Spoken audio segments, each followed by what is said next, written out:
이제 저희 교회 성도님들은 신명기 하면 이게 기억이 나셔야 돼요. 제가 여러 번 말씀드렸고 그래서 익히 알고 계시리라 믿습니다. 신명기는 모세 오경 중에서도 맨 마지막 여호수아서부터 시작하는 그런 역사적인 이야기들 바로 앞에까지 오는 창세기부터 시작해서 모세 오경이 마무리되는 것이고요.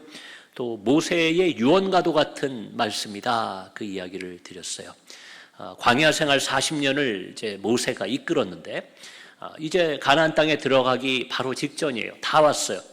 요단강만 건너서 들어가면 가나안 땅인데 그 앞에서 여러분 하나님의 뜻이 있었죠. 모세와 출애굽했던 당시에 그 성인들은 그곳에 들어갈 수 없다. 너희가 너무 광야에서 죄를 짓고 불순종이기 때문에 너희는 못 들어가고 다음 세대, 광야 세대라고 얘기하는 출애굽에서 나올 때 어린아이였거나 혹은 광야에서 태어난 젊은이들만 그곳에 들어가게 된다. 여호수아와 갈렙이 리더가 돼서 들어가게 됩니다. 모세는 못 들어가게 된 거예요. 그런데 모세는 끝까지 사명을 감당합니다. 내가 못 들어가게 됐으니까 하나님 원망하거나 뭐 될 대로 되라 이런 마음이 아니라 끝까지 그는 자신의 역할을 수행합니다. 그 내용이 이 신명기에 나와 있는 내용이에요.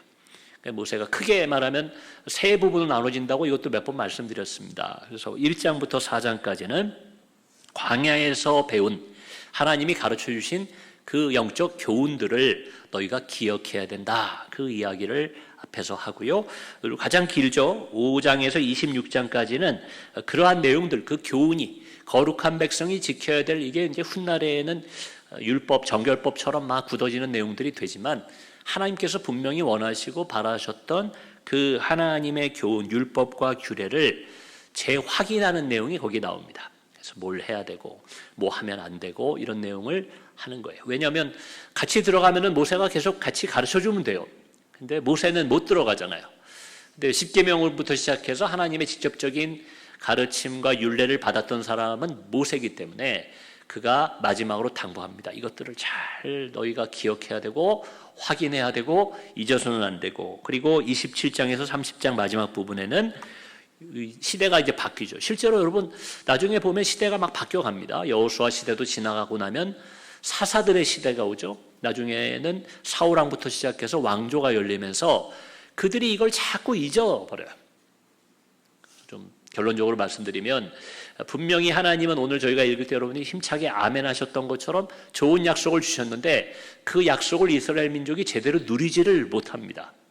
왜냐하면 여기 나와 있는 것처럼 시대가 바뀌어가면서 그들이 그 하나님과의 언약을 잊는 거예요.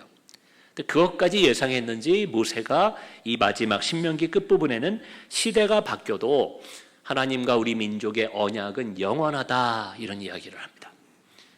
장소도 바뀌어요. 광야에서 가나안으로 들어갑니다. 그뿐만 아니라 여러 시대가 앞으로 흘러갈 터인데 너희가 지금 내가 너희에게 주는 이 약속처럼 하나님의 그 약속을 누리기 위해서는 그 영원한 약속을 잊어서는 안 된다는 얘기를 이 마지막 유언과도 같은 신명기에서 하고 있다는 것입니다. 자, 그 가운데 저희가 오늘 읽은 이 신명기 11장 2절의 말씀은 요 분류로 하자면 가운데 토막에 들어가는 거예요. 하나님의 율례를, 하나님의 그 뜻을 우리가 잘 확인하고 지켜야 한다, 그 내용 가운데 들어갑니다. 그 중에서도 이 2절, 8절과 9절은 모세의 정말 깊은 당부가 담겨 있는 것 같아요. 참 좋은 말씀이죠. 다시 한번 읽어드리면 이렇게 말합니다. 너희는 내가 오늘 너희에게 명하는 모든 명령을 지키라. 여기서 모세가 말하는 너희에게 명하는 명령은 모세의 개인적인 명령이 아니에요. 모세가 하나님께로부터 받은 십계명으로부터 시작되는 하나님의 명령을 의미합니다. 그것을 지키면, 오늘 제목을 제가 여기서 땄는데, 그리하면 너희가 강성할 것이요 너희가 건너가 차지할 땅에 들어가서 그것을 차지할 것이며 강성해지고 그 약속된 땅을 받게 된다, 이렇게 얘기해요. 자, 이러한 당부와 같은 이 말씀은요 여호수아에게도 이어집니다. 모세의 후계자죠. 그래서 여호수아서 가장 앞부분에 해당하는 1장 8절에 보면 이렇게 되어 있어요. 제가 한번 읽어드리겠습니다. 이 율법책을 내 입에서 떠나지 말게 하며 주야로 그것을 묵상하여 그 안에 기록된 대로 다 지켜 행하라. 이게 이제 명령을 지켜라라는 말을 좀 다르게 하나님이 여호수아에게 주신 거예요. 그리하면 또 나오죠. 그리하면 내 길이 평탄하게 될 것이며 내가 형통하리라. 여호수아에게 하나님이 이제는 모세도 없어요. 의지할 데가 없어요. 내가 민족의 지도자가 됐어요. 그런 여호수아에게 하나님이 주신 말씀인데 이게 내용이 좀 달라 보이지만 같은 내용이라는 겁니다. 율법책이란 말이 나옵니다. 여러분 당시에 율법책이라는 게 어떻게 있었을까요? 요즘으로 치면 성경 같은 게 그때 있었을까요? 나중에 이제 이스라엘 왕조 시대에도 이런 표현들이 나오는데 모세의 두루마리라는 게 있어요. 모세의 두루마리는 사실은 우리가 오늘 읽은 신명기 두루마리를 의미합니다. 모세가 마지막에 이스라엘 백성을 향해 말했던 것들을 사람들이 잘 기록해뒀다가 그것을 절기 때마다 낭독도 해야 되고 원래 그렇게 하는 게 맞는데 이 시대가 바뀌면서 그런 것들을 잊고 지내게 되는 거죠. 그러니까 이 율법책이라는 건 물론 영적으로 따지고 보면 하나님의 말씀을 의미하는 거예요. 그러나 직접적으로는 모세가 하나님의 말씀을 전해준 내용, 신명기에 나오는 그 내용들을 의미한다 이렇게 보시는 게 맞습니다. 그러니 모세가 신명기에서 얘기하는 하나님의 명령이라는 표현이나 또 여호수아 1장에 나오는 하나님의 율법책이나 같은 내용이다 이렇게 이해하셔도 큰 오해가 없을 거라는 거예요. 근데 여기 보면은 히브리어 원어로는 이 표현이 달라요. 그리하면 이 단어가 다릅니다. 근데 우리도 이제 그럴 때 있잖아요. 그러면 이렇게도 말하지만 그래서 이렇게도 말하니까 단어는 다르지만 의미상으로는 같기 때문에 번역을 똑같이 한국어 성경은 그리하면 이렇게 되어 있는 거예요. 명령을 지키면 명령을 지켜라. 하나님 명령을. 그리하면 이렇게 얘기했죠. 내 율법책을 입에서 떠나지 않게 주야로 묵상하고 그것을 실천하면 그리하면 하고 똑같이 나오는 거예요. 그렇게 하면 우리에게 복이 된다는 거예요. 이건 어떤 의미에서 굉장히 논리적입니다. 그리하면이라는 말을. 이러한 말 좋아하는 사람들이 있어요. 좀 원인과 결과가 분명한 거 좋아하는. 그러니까 뭐 어떻게 하라는 겁니까? 그렇게 하면 뭐가 어떻게 된다는 겁니까? 이런 거 따지는 사람들이 이 표현 그리하면 요거 나오면 좋아합니다. 좀 논리적인 사람들이죠. 뭐가 좀 명확한 거 좋아하는 사람들이에요. 오늘날을 이렇게 가리켜서 사람들이 길이 없는 시대다 이런 말 많이 하잖아요. 근데 또 좋게 말하면 이렇게도 해석하더라고요. 길이 많은 시대다. 그러니까 길이 없어 보이는 것 같은 거예요. 어디로 가도 길이 되는 그런 시대라는 걸 겁니다. 그래서 오늘날이 길이 없는 시대다라고 말한다는 것은 좋게 보면 이제 길이 많다 이런 의미도 된다는 거예요. 과거에는 어떻게 했는가? 과거에는 어떠했는지를 우리가 생각해 보면 이 말이 무슨 말인지를 알게 됩니다. 과거에는요 좀 뭐가 명확한 게 많았다는 거예요. 길이 하나인 것처럼 보이는 거예요. 그래서 이런 표현들이 과거에 있었습니다. 공부만 열심히 하면 훌륭한 사람이 된다. 저도 그런 이야기 듣고 자란 세대인데 요즘은 그렇게 말하면 애들이 그럽니다. 공부 잘한다고 성공하는 거 아니던데요. 공부 잘한다고 꼭 훌륭한 사람 되는 거 아니던데요. 꼭 애들이 얼마나 그 얄밉게 말대꾸 잘하는지 몰라요. 근데 과거에는 이 말을 부정한 사람이 없었어요. 길이 딱 공부 열심히 하면 된다는 거예요. 또 뭐가 있었을까요? 예를 들면 정직하게 살면 복을 받는다. 정직하게 살아. 그리하면 너 복되고 성공하고 사람들이 너 좋아해. 이게 요즘 뭐라고 얘기하겠어요? 그렇게 생각하는 사람도 있지만 정직하면 손해보는데요. 이렇게 얘기하는 사람도 있어요. 그러니까 누가 한마디 하면 꼭 다른 얘기를 하는 사람들이 많더라는 거예요. 요즘 뭐 하기가 어려워요. 선생님들도 어려울 것 같고 정치가들도 어려울 것 같아요. 뭐 한 가지 얘기하면 사람들이 자꾸 토를 다는 시대입니다. 저는 아니던데요. 아니 그거 남자들이나 그렇지 여자들은 아닙니다. 아유 그거 나이 드신 분들 이렇게 생각하지만 젊은이들은 그렇지 않아요. 한국에선 그게 맞지만 외국 나가면 그거 아닙니다. 여러분 이런 게 너무 많다라는 거예요. 그러니까 둘 다 말이 되죠. 길이 없는 것만도 같고 길이 여러 개가 있는 것도 같고 명확한 것이 없는 그런 삶입니다. 가정에서도 그래요. 가정교육이 어려운 이유가 거기에 있습니다. 학교에서도 선생님들이 어렵고 사회에서도 정치가나 사업가들도 이런 어려움들을 겪고 있다고 그래요. 자, 뭐 거기는 제가 잘 모르는 세계니까 여러분 교회는 어떻겠어요? 교회가 어떠하냐를 떠나서 현실이 어떠하냐를 떠나서 교회는요 명확한 길을 제시하는 곳이 되어야 됩니다. 뭐 교회가 잘난 척하기 위해서 혹은 시대를 역행해서가 아니라 여러분 예수님부터 그렇게 말씀하셨잖아요. 우리 예수님 믿는 그리스도를 믿는 종교이기 때문에 예수님 말씀하신 아주 명확하게 말씀하셨어요. 이렇게 말씀하셨나요? 내가 길일 수도 있고 아닐 수도 있다. 나도 길이지만 다른 길도 있을 수 있으니까 잘 생각해봐라. 이렇게 예수님 얘기하신 적이 없어요. 내가 길이요 진리요 생명이다. 나 외에는 아버지께로 갈 수 있는 길이 없다. 이렇게 말씀하신 분이 예수. 아주 명확하죠. 그러니까 나를 믿어라. 그리하면 네가 구원을 얻고 복을 받고 이 세상뿐만 아니라 영생에 이르기까지 나와 함께 하리라. 명확하게 얘기해 주신 분이 예수님입니다. 그래서 우리가 교회 생활이라는 게 말씀만 전하는 건 아니니까 어떤 거는 우리가 좀 열어놓고 하죠. 저만 해도 좀 목회할 때 보면 여러분 보실 때 좀 우유부단할 때 있죠. 목사님 이거 이렇게 하면 좋겠습니다. 그럼 그렇게 하시죠. 그렇게 안 했으면 좋겠습니다. 제가 뭐래요? 그러면 하지 마시죠. 왔다 갔다 하는 것처럼 보일 때가 있습니다. 여러분 이제 저를 오래 경험해 보신 분들은 알겠지만 그러나 복음에 대해서는 제가 그런 게 좀 없죠. 왜냐하면 성경은 굉장히 명확한 것을 우리에게 가르쳐 줍니다. 하나님 말씀은 명확해요. 오늘도 그런 얘기라는 거예요.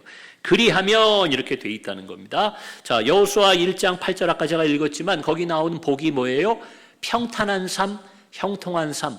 여러분도 그러한 삶을 사시기를 원하십니까? 네, 오늘 본문에도 나와요. 오늘 본문의 신명기에서 모세가 얘기합니다. 너희가 강성하여지고 약속된 그 땅을 차지하리라. 여러분 그런 인생 살고 싶으세요? 그러면 여기 명확한 거예요. 하나님의 명령을 지켜야 된다는 겁니다. 명령은 안 지켰지만 하나님 은혜로우시고 어쩌고 여러분 그거 아니에요. 복을 받으려면 명령을 지켜야 됩니다. 이거 명확한 겁니다. 여기서 벗어날 수 있는 방법이 없어요. 왜요? 성경은 명확한 하나의 길을 제시하고 있기 때문에. 다른 방법 없을까요? 이거 안 하고 다르게 해가지고 구원받고 형통하고 강성해지는 방법 없을까요? 없습니다. 하나님 명령을 지키셔야 돼요. 자, 근데 여기까지만 들으면 이게 잘못 오해하면 율법주의랑 비슷하잖아요. 너 율법을 지켜야만, 하나님 명령하신 것들을 지켜야만 너희가 구원받고 하나님 백성이 되지, 그걸 안 지키는 바리새인들이 말했습니다. 이방인들은 그걸 안 지키기 때문에 그들은 구원받을 수 없다.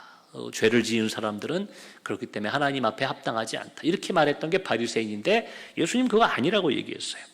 자, 명령을 다 지켜야 형통하고 복을 받고 강성해지는데 이것과 율법주의는 어떤 차이가 있는지 오늘 이 얘기만 드리면 오늘 말씀은 좀 짧게 끝낼 수 있을 것 같아요. 여러분 어떤 차이가 있겠습니까? 명령이란 말이 사실은 오늘날 우리 별로 안 좋아하잖아요. 명령 그러면 별로 안 좋아합니다. 그런데 이 세상의 명령과 하나님의 명령은 사실은 좀 구별할 필요가 있어요. 명령이란 단어를 쓰지만 여러분 세상을 살아갈 때도 저희 세대만 해도 좀 명령을 많이 들었습니다. 학교에 가면 하라는 대로 해야 돼요. 사회에서도 이렇게 높은 분들이 하라는 대로 다 해야 돼요. 집에서도 어머니, 아버지, 할아버지, 할머니가 뭘 하라고 그러면 무조건 하는 겁니다. 안 할 때도 있죠. 근데 안 하면 종아리를 맞거나 불이익을 받아요. 하면 별 문제 없이 잘 지내는 겁니다. 근데 그런 세상의 명령과 하나님의 명령은 차이가 있다는 거예요. 이렇게 제가 말씀을 드려볼게요. 여러분 명령을 지키는 것이 우리에게 복이 된다고 성경이 말하는데요. 이때 명령을 지키는 게 우리에게 복이 된다는 말의 의미는 명령을 얼마나 잘 지켰느냐에 따라서 상급이 있고 벌이 있다 이 뜻이 아니라는 거예요. 이거 좀 이상하죠. 헷갈리죠. 세상의 명령은 여러분 그런 거예요. 내가 교통법규를 명령을 잘 지키면 아무 문제가 없어요. 근데 그 교통법규를 어기면 어떻게 됩니까? 벌금을 내거나 심한 경우에는 감옥도 가야 되는 게 사회에서. 그러니까 이걸 얼마나 잘 지켰느냐가 복이 되느냐 화가 되느냐예요. 여러분 세금 꼬박꼬박 잘 내면 세상의 명령을 따라 그럼 어떤 일이 있어요? 나중에 표창장도 받더라고요. 세금 열심히 낸 사람들은. 근데 세금을 잘 안 내면 어떻게 됩니까? 큰 벌금을 내거나 또 여러 가지 처벌을 받게 됩니다. 그러니까 세상의 명령은 정리해드리면 이걸 얼마나 잘 지켰느냐에 따라 복을 받기도 하고 벌을 받기도 하는 거예요. 그런데 하나님의 명령은 그게 아니에요. 이걸 세상의 명령처럼 이렇게 오해한 사람들이 바리새인이고 그들은 그러함으로 율법주의로 가게 되는 겁니다. 지켰냐 안 지켰냐 이걸 매일 따지는 거예요. 근데 하나님의 명령은 어떤 건가 하면요. 여러분 그걸 지키는 것 자체가 우리에게 복이 되는 거예요. 잘 지켰냐 못 지켰냐로 하나님이 복을 주시고 벌을 주시는 게 아니라 그걸 지키면 복이 되는 거예요. 비유하면 딱 맞는 건 아닐 수 있어요. 비유하면 여러분 아까 제가 말씀드린 사회법 같은 얘기가 아니라 어머니나 아버지의 명령, 어린 시절에 그걸 생각하시면 돼요. 제가 어린 시절에 많이 들었던 잔소리, 명령은 이런 거였어요. 야, 자기 전에 너 양치하고 자라. 꼭 칫솔질을 하고 자야 된다. 또 뭐가 있어요? 야, 집에 왔으면, 학교 갔다 왔으면, 놀이터에서 놀다 왔으면 제일 먼저 손하고 발 비누로 닦으라는 거예요. 그 다음에 밥 먹을 때 뭐예요? 골고루 먹어라. 명령이에요. 그거 안 하면 뭐 종아리도 맞고 야단도 맞고 그랬습니다. 또 일찍 자고 일찍 일어나라. 물론 안 하면 어린 시절에는 그걸 잘 지키면 뭐 잘했다고 칭찬도 해주시고 못하면 야단 맞으니까 율법주의처럼 요거가 이렇게 하면 엄마가 좋아하고 이렇게 하면 아빠가 싫어하는구나 이런 걸 이제 어릴 때 생각하지만 사실 철이 들어 생각해 보면 그게 뭐예요? 그 명령을 지키는 게 제 건강에, 제 생활에, 제 삶에 그냥 복이 되었더라는 거예요. 그래서 세상의 명령에 대해서는 여러분 우리가 옳지 못한 거는 때로는 불복종해야 될 때가 있어요. 아무리 뭐 나라에서 하는 얘기든 학교에서 하는 얘기든 뭐 그런 일이 많지는 않죠. 근데 부당한 일이 있을 때가 있습니다. 이건 옳지 못하다. 또 이렇게 하는 것이 나나 우리 학교나 회사나 우리나라에 좋지 못하다 할 때는 여러분 그걸 거부할 수 있는 자유가 우리에게 있는 겁니다.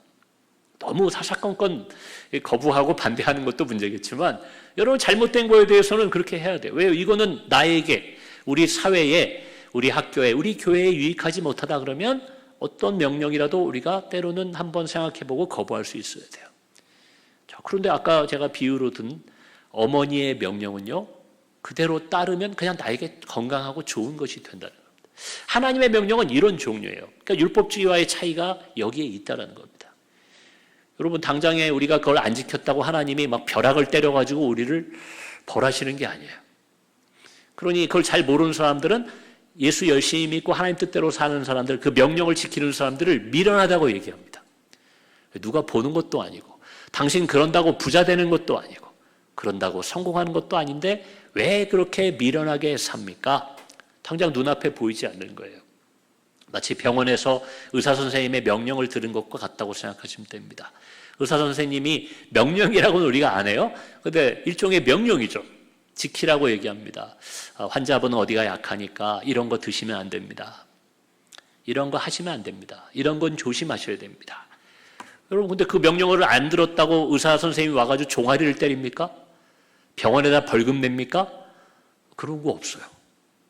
그리고 그걸 안 지키는 게 당장에 나한테는 행복한 것 같아요. 먹지 말라고 그랬지만 맛있는 거 먹으면 기분이 좋죠. 하지 말라고 그랬지만 내가 좋아하는 취미생활을 하면 당장 즐거운 것 같죠. 그러나 그것이 내 몸을 망가뜨리고 있다는 겁니다. 당장 힘든 것 같고 즐거움을 잃어버린 것 같지만 우리가 왜 의사가 하라는 대로 합니까? 그게 나에게 복이 되는 거예요. 그게 나를 강성하게 하고 나를 평탄하게 하고 나를 형통하게 한다는 것을 믿고 알기 때문에 싫어도 의사 선생님이 하라는 대로 우리가 명령을 지키잖아요. 의사 선생님 뭐라고 그래요? 아유 감사합니다. 우리 병원에서 얘기해 준 대로 잘 협조해 주시고 노력해 주셔서 몸이 좋아지셨네요. 검진 받을 때 우리가 좋은 소식을 듣게 되는 겁니다. 여러분 하나님의 명령을 기억하셔야 돼요. 성경을 읽다가 예배를 드리다가 기도하다가 이게 하나님의 뜻인 것 같다라는 깨달음이 여러분에게 주어지면요. 그것을 순종하시기 바랍니다. 순종 안 하면 벌 받겠지. 그런 거 아니에요. 순종하면 하나님이 날 부자 만들어. 여러분 그런 게 아닙니다. 그대로 하는 게 마치 의사 선생님 말처럼 하면 몸이 건강한 것처럼 나의 영을 건강하게 만든다는 거예요. 그래서 그 얘기가 강성, 평탄, 형통 이런 이야기들이 나오는 겁니다. 그럼 이 세상을 살 때 근심이 없어요. 스트레스가 없어요. 평안이 깨어지지 않아요. 누가 밉지도 않아요. 여러분 그런 삶을 살 수 있게 되는 데에는 하나님 명령을 따라야 한다는 것입니다. 오늘 본문에 이 모세의 이야기를 들었던 사람들은 어떻게 되었을까요? 누구한테 얘기했겠어요? 모세와 함께 광야에 남는 1세대들에게 얘기하는 게 아닙니다. 이제 가나안 땅에 들어가야 되는 젊은이들에게 이야기하는 거예요. 너희가 이런 것들 하나님 명령을 잘 지키면 그리하면 너희가 강성해지고 저 땅을 차지하고 그리고 9절에는 뭐라고 그래요? 너희의 날이 그 가나안 땅에서 장구하리라. 개인의 장수도 있지만 그 민족이 가나안 땅에서 아주 번성할 것이다. 이 하나님의 약속을 이야기했는데 여러분, 이 약속은 잘 지켜지지 못했습니다. 우리는 알고 있죠. 맨날 남의 나라에 점령당하고 빼앗기고 쫓겨나고 포로되고, 그게 이스라엘 민족의 미래가 되는 거예요. 왜 그런가 하면 이 그리하면 앞에 나와 있는 하나님의 명령을 지키지 않았기 때문인 것을 기억하시기 바랍니다. 여러분, 지금까지는 하나님의 은혜로 우리가 잘 걸어왔다 하더라도 앞으로의 우리의 삶이 이스라엘 민족처럼 되면 안 되지 않겠습니까? 이 그리하면의 신앙을 잊지 마셔서 우리의 삶 속에 하나님 주시는 하나님의 뜻, 하나님의 명령이란 말이 좀 거부감이 드신다면 하나님의 뜻이라고 해도 좋을 것 같아요. 우리에게 주시는 하나님의 뜻, 알려주시는 그 내용에 순종하셔서 그리하면 주어지는 그 모든 복들, 성경이 약속하고 있는 하나님의 복을 받아 누리시는 저와 여러분의 삶이 되기를 주의 이름으로 축원합니다. 그렇게 사실 뿐만 아니라 또 그것을 증거하는 또 우리 복음 증거자의 삶을 살기를 주님의 이름으로 권면드립니다. 우리 함께 기도하실 텐데 주신 말씀 생각하시며 하나님의 명령, 우리 개개인마다 좀 주신 내용들이 조금씩은 다를 수 있어요. 내가 그 명령을 지금까지처럼, 아니 앞으로는 더 잘 준행하고 순종하여서 하나님 주시는 그 많은 복들, 더 좋아지는 역사 다 누릴 수 있도록 또 그런 삶을 살게 해달라고 성령의 도우심을 구하며 우리 합심하여 기도하겠습니다. 주의 이름 한번 부르고 함께 기도하십니다.